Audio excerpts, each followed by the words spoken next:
চলবো আর যতক্ষণ বাঁচবো রয়্যাল বেঙ্গল টাইগারের মতো বাঁচবো।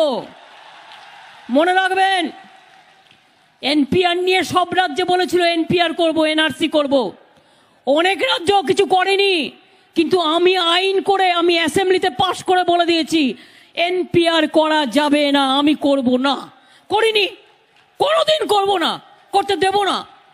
তাতে আমায় কি করতে পারে? সারাক্ষণ তো আমার পেছনে লাগছে, দেখতে পাচ্ছেন না? সারাক্ষণ পেছনে লাগে, টাকা দেয় না, এমনকি খাদ্যের টাকাও দেয় না।